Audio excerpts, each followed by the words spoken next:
नमस्कार दोस्तों, मैं हूं शोभित और आज के वीडियो को स्टार्ट करने से पहले मैं आप सभी लोगों को ये बता देना चाहता हूं यार कि हम लोग स्पॉन्सरशिप के लिए एक नया बैच स्टार्ट करने वाले हैं। आपने स्पॉन्सरशिप का वीडियो देखा होगा अभी थोड़े दिन पहले, क्या क्या सिलेबस उसमें पूछा जाता है। रिटन टेस्ट के अलावा उसमें एक इंटरव्यू भी होता है। तो हम यहाँ पे स्पॉन्सरशिप का जो कोर्स रन करते हैं उसमें रिटन की प्रिपरेशन करते हैं। पुराने वाले जो एंग्लो ईस्टर्न के पेपर्स हैं या ग्रेट ईस्टर्न के पेपर हैं या जो भी हमारे पास अवेलेबल अलग अलग एग्जामिनेशन पेपर्स हैं तो सारे के सारे हम सॉल्व करते हैं। मतलब पहले कंप्लीटली हम उसको कवर करेंगे, सिलेबस को, पेपर्स को सॉल्व करेंगे और उसके साथ साथ में प्रिपरेशन करते हैं इंटरव्यू की। इंटरव्यू के वीडियोस आप सभी लोग देख रहे हो। ये जितने भी इंटरव्यू के वीडियोस हम डाल रहे हैं यूट्यूब पे, ये सभी के सभी रीसेंट इंटरव्यू है। यहाँ के रिजल्ट में आपको दिखाई भी पड़ जाएगा, आप चेकआउट भी कर सकते हो कि किस बच्चे का कहाँ पे हुआ है। ठीक है, और ये सारी चीजें आप अगर आपको यहाँ पे क्लियरली नहीं दिख रही होंगी तो आप इंस्टाग्राम पे जाकर के भी हमारे हैंडल पे जाकर के देख सकते हो। लाइफएक्स पे सारे के सारे रिजल्ट अभी के हैं, ऑथेंटिक है। ठीक है, और जो बैच स्टार्ट होने वाला है स्पॉन्सरशिप की प्रिपरेशन के लिए, that will go for 6 month और ये बैच स्टार्ट होने वाला है 30 जनवरी से। आप सभी को पता होगा कि जो एग्जाम होंगे वो अप्रैल और मई में स्टार्ट हो जाएंगे। फॉर्म फिलअप होना मार्च एंडिंग से स्टार्ट हो जाता है। तब तक अगर आपको अच्छी तरीके से प्रिपेयर करना है, स्ट्रॉन्ग प्रिपरेशन करनी है, तो जल्दी से जल्दी ये बैच ज्वाइन कर लो। 26 जनवरी तक अगर आप ये ज्वाइन करते हो तो डेफिनेटली आपको इस बैच की फीस पे अच्छा खासा डिस्काउंट मिल जाएगा। ओके, तो अगर आपको बैच ज्वाइन करना है तो हमारे इस नंबर पे कांटेक्ट कर लेना और हम इसके डिस्क्रिप्शन बॉक्स में भी इसका लिंक डाल देंगे। नाउ हम आ रहे हैं कि हमारा इस बार का रिजल्ट क्या रहा। तो ये जो रिजल्ट हम दिखाने वाले हैं ये फेब बैच का रिजल्ट है। फेब 2023 में जो जाने वाले बच्चे उनका रिजल्ट है। मतलब अभी जो पिछला वाला जो बैच था ये उसका है। तो सबसे पहले यहाँ पे दिखाई पड़ रहे हैं हर्ष कुमार। एक्चुअली में ये स्टूडेंट जो है इसने क्लास ज्वाइन नहीं करी थी, इसने YouTube के थ्रू सारी की सारी पढ़ाई करी और इसने मुझे बोला मैसेज करके कि सर वहां से भी काफी कुछ मिला सीखने के लिए, इसलिए मैं चाहता हूं कि आप मेरा रिजल्ट यहाँ पे डालो। मैंने इसलिए हर्ष कर डाला है। दूसरे हैं हरिंदर गेट। हरिंदर गेट पहले भी प्रिपरेशन कर चुका था। प्रिपरेशन मतलब पहले प्रिपेयर कर रहा था घर पे और इसको पहले सिलेक्शन नहीं मिल पाया था। इस बार भी इसको SCI में सिलेक्शन मिला है और इट मे बी पॉसिबल कि आगे अगर ये प्रिपरेशन करेगा तो SCI के आगे और भी कई जगह पर जा सकता है। हाँ, बस ये बात है कि प्योरली हिंदी मीडियम से था, इंग्लिश बहुत वीक थी, लेकिन फिर काफी वर्कआउट करने के बाद इसने किया।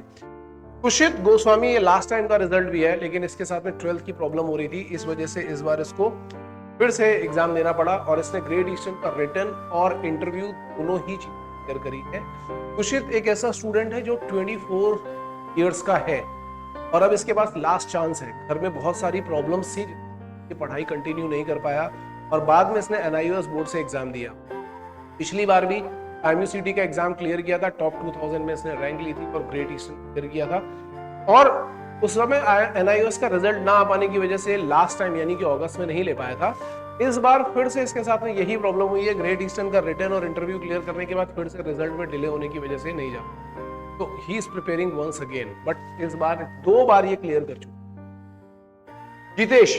जितेश ने ग्रेट ईस्टर्न का इंटरव्यू, रिटन, इंटरव्यू सब कुछ क्लियर किया है और अगर हम नेक्स्ट पेज पे जाएंगे तो हमें फिर से जितेश दिखाई पड़ेगा क्योंकि इसने एंग्लो ईस्टर्न का भी रिटन एंड इंटरव्यू क्लियर किया और इसने ज्वाइन किया है एंग्लो ईस्टर्न क्योंकि वहां से इसके पास सब सारी चीजें आ गई थी, मेडिकल वगैरह क्लियर हो गया था, लेटर भी आ गया है। अजलान ने भी एंग्लो ईस्टर्न का रिटन एंड इंटरव्यू दोनों चीजें क्लियर कर ली थी, मेडिकल क्लियर कर लिया है, तो ये भी एक काफी, ये ऑनलाइन स्टूडेंट था, हमारे यहाँ ऑनलाइन क्लासेस था। गगनदीप सिंह की काफी सही रैंक थी अगस्त बैच में, बट इसका रिटन और इंटरव्यू क्लियर नहीं हो पाया था। इस बार यहाँ पे इसने प्रिपरेशन करी है और यहाँ पे प्रिपरेशन करने के बाद इसने ग्रेट ईस्टर्न क्लियरली निकाल दिया था और अभी वेट कर रहे हैं। इट मे बी पॉसिबल कि इसको वेटिंग, क्योंकि इसको वेटिंग लिस्ट में डाल दिया गया था, तो इट मे बी पॉसिबल कि वो इसको कॉल करेंगे। Then we are coming to Amit Singh ने एंग्लो ईस्टर्न का रिटन और इंटरव्यू दोनों क्लियर किया है और इसको 1-2 बार लटकाया उन्होंने, लेकिन बाद में इसको सिलेक्ट कर लिया। इसको शुरू में शायद इंग्लिश और मैथमेटिक्स के लिए बोला था कि आपका री इंटरव्यू होगा और फिर उसके बाद इसको सिलेक्ट कर लिया। Anwar Hussain, he is working very hard. अभी आने वाले व्लॉग में आप देखोगे कई सारे स्टूडेंट भी बोल रहे हैं कि अगर हार्डवर्क किसी को करना है तो इसके जैसा करना चाहिए। PCM में लेस देन 70% है, but still he is working very hard.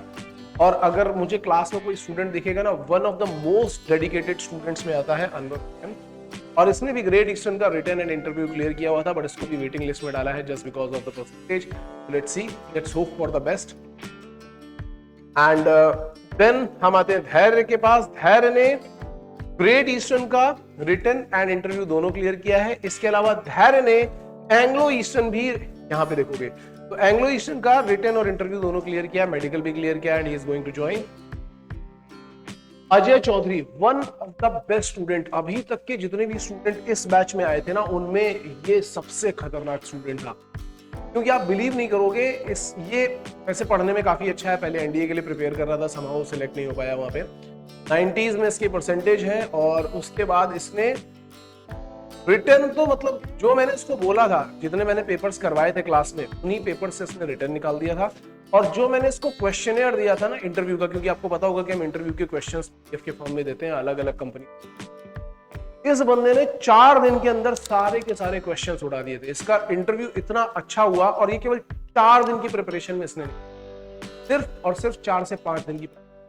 तो जो बच्चे फालतू की बकवास करते हैं ना नीचे आकर के, कि वहां पे 1 घंटा पढ़ाना चाहिए, 3 घंटा पढ़ाना चाहिए, ये करना चाहिए, वो करना चाहिए, लोगों को इस इंसान से डेडिकेशन सीखनी। ये यहाँ पे आया, इसको सिलेक्ट होना था, सीधा सीधा एम दिखाई पड़ रहा था। 4 दिन में इसने सारे इंटरव्यू के क्वेश्चन किए, 3 से 4 मॉक इंटरव्यू दिए। लोग मॉक इंटरव्यू देने से डरते हैं, भागते हैं, डर लगता है उनको। इसने लगातार बैक टू बैक, अगले दिन फिर अगले दिन अगले दिन, और एंग्लो का इंटरव्यू इतना शानदार हुआ इसका कि मैं बता नहीं सकता, बहुत ही अच्छा इंटरव्यू। इसके बाद है अंकित स्वामी, इसने भी एंग्लो ईस्टर्न का रिटन एंड इंटरव्यू क्लियर किया हुआ है, और ये भी पहले एनडीए के लिए प्रिपेयर कर रहा था, बट वहां नहीं हुआ, फिर इसने यहाँ पे एंग्लो का रिटन एंड इंटरव्यू किया। एंड देन राम खियानी, ये झांसी से आया था, इस बंदे, ये ऑनलाइन पढ़ रहा था, सारी प्रिपरेशन ऑनलाइन करी थी, बस इंटरव्यू के लिए एक बार यहाँ पे मुझे मिलने आया था, मॉक इंटरव्यू के लिए, और इसने एक बार में ही सारी चीजें क्लियर की। मयंक कृष्णा, हमारा पुराना स्टूडेंट, लास्ट ईयर वाले बैच में था, अगस्त का एग्जाम इसने दिया था, बट उस टाइम पे स्पॉन्सरशिप वगैरह ये नहीं दे पाया था, काफी परेशान था, घर में प्रॉब्लम्स थी, इस वजह से स्पॉन्सरशिप नहीं क्लियर कर पाया था। इस बार ये ऑफलाइन आया, एंड मतलब मैं ऐसे बोलूंगा कि जो दिल से अच्छे स्टूडेंट होते हैं ना, वैसे ऐसा कोई नहीं कि इनमें से कोई दिल से बुरा हो, लेकिन इसको मिलने के बाद फीलिंग ऐसी आएगी आपको कि दिल से बहुत अच्छा इंसान है, तो और बहुत हेल्पिंग है, सभी लोगों की बहुत हेल्प करता है। And he had cleared his interview in Anglo. And then Naman Kumar, देखो इनका रिजल्ट है डायनाकॉम टैंकर्स का, तो यार ये आप सभी लोगों को पता है कि डायनाकॉम टैंकर्स के लिए डायरेक्टली इंटरव्यू हो जाते हैं, और वहां पे रेफरेंस काफी काम करता है, इनका भी रेफरेंस काम किया, but still he was a very good student. धैर्य के बारे में हम ऑलरेडी बात कर चुके हैं। एंड यहाँ पे हर्षवर्धन भी राजस्थान से आए थे, और इन्होंने एंग्लो ईस्टर्न का इंटरव्यू क्लियर किया। इस बच्चे की ग्रोथ काफी सही थी, क्योंकि पहले दिन जब इसका इंटरव्यू हुआ था, इसको 20 में से 6 नंबर मिले, लेकिन 3 दिन के अंदर अंदर इसने लगातार 3-4 मॉक इंटरव्यूज किए, और काफी सही। देखो आप लोगों को लग रहा होगा कि मैं रिटर्न की बातें क्यों नहीं कर रहा हूँ, रिटर्न की बातें मैं इसलिए नहीं कर रहा हूँ क्योंकि रिटर्न की प्रिपरेशन हम लोग बहुत स्ट्रॉन्ग करते हैं, काफी सारी चीजें कवर अप कर लेते हैं। अगर कोई बच्चा ऐसा है कि आप रिटर्न का सिलेबस छोड़ करके केवल पेपर पे भरोसा करके जा रहे हो कि हमें पिछले वाले पेपर से कुछ मिल जाएगा या ऐसा, तो देखो सिलेक्शन के चांसेस मेरा सजेशन है कि हम जो भी क्लास में पढ़ाते हैं उसके ऊपर प्रॉपरली फोकस करो, 2 महीने 3 महीने ना उसका प्रॉपर वो बना लो, उसके क्वेश्चन ज्यादा से ज्यादा प्रैक्टिस करो। इतनी ज्यादा प्रैक्टिस करके जाओगे, रिटर्न मतलब दुआ है आपके लिए। अगर आप यहां से पढ़ रहे हो और जितनी मेहनत हम करा रहे हैं उतनी कर रहे हो, तो मैं गारंटी दे रहा हूं, इस बात 95% गारंटी है कि आपका सिलेक्शन। रिटर्न कोई नहीं रोक सकता, क्योंकि हम लोग बहुत डीपर लेवल पे पढ़ते हैं। यहाँ पे जितने भी बच्चे हैं जो सिलेक्ट होकर के गए, हर एक बच्चे का ये कहना है कि सर जो बोल रहे हैं अगर हमने वो फॉलो कर लिया तो डेफिनेटली हमारा रिटर्न क्लियर होगा। रही बात इंटरव्यू की, तो मैं इंटरव्यू के लिए आपको ये सजेस्ट करूंगा कि आप जितने ज्यादा मॉक इंटरव्यूज दोगे उतना ज्यादा फायदा होगा। एवरी सैटरडे हम लोग यहाँ पे कम से कम 10 बच्चों का इंटरव्यू करते हैं, और हमारा टारगेट है कि मार्च 31 तक जाते जाते हम हर एक बच्चे के कम से कम मॉक इंटरव्यू कंडक्ट करा लें, ताकि वहां एग्जाम में जाने से पहले उनको एक अच्छा कॉन्फिडेंस। और फिर है मिहिर दवे, ये सबसे पहला स्टूडेंट था जो यहाँ से एंग्लो सेलेक्ट हुआ था।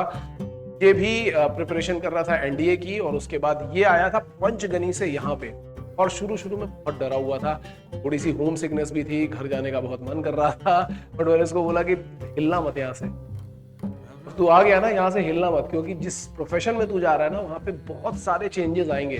तो तेरे लिए अब लाइफ में change is the only constant. और ये उन स्टूडेंट्स में से एक है जो टीचर्स के पीछे नहीं पड़े रहते हैं कि सर अब ये कराओ, सर अब ये कराओ, अभी आपने ये वाला होमवर्क नहीं कराया, मैंने ये कर लिया, ये ठीक है कि नहीं है। Every single day is doing something like that. इसके अलावा कुछ बच्चे और हैं जो अभी रिसेंटली सिलेक्ट हुए हैं, जिनका रिजल्ट मैंने अभी बना नहीं पाया, मैंने इसमें डाला भी नहीं है, इंस्टाग्राम पे जरूर आप देख लोगे। जिसमें से धीरज सांगवान है जिसने फ्लीट मैनेजमेंट का इंटरव्यू क्लियर कर लिया है और मेडिकल के लिए जा रहा है। रितेश चौहान है जो फ्लीट मैनेजमेंट के लिए जा रहा है, और नमीश कक्कड़ है जिसका एंग्लो ईस्टर्न से मेडिकल रिटर्न और इंटरव्यू क्लियर हो गया, मेडिकल का कॉल आ चुका है। और एक दो बच्चे और हैं, सुखजीत सिंह है और ईशान है जिसका रिजल्ट अभी अवेटेड है। तो ये 4-5 बच्चे और हैं जिनका रिजल्ट आना बचा हुआ है। ये बहुत बार ये जो रिजल्ट डाले जाते हैं, दिखाए जाते हैं ना, ये सब मार्केटिंग है। ऑब्वियसली मैं भी ये मार्केटिंग के लिए कर रहा हूँ, क्योंकि आप लोग रिजल्ट देखे बिना हमारे क्लासेस में तो आओगे नहीं, है कि नहीं। और हर जगह यही सिखाया जाता है कि पहले रिजल्ट देखो, पहले रिजल्ट देखो। तो इसलिए मैंने आपको ये रिजल्ट दिखाया है। लेकिन इस रिजल्ट में, इनके सिलेक्शन में 70 to 80% रोल इन स्टूडेंट्स का है और 20% रोल हमारा।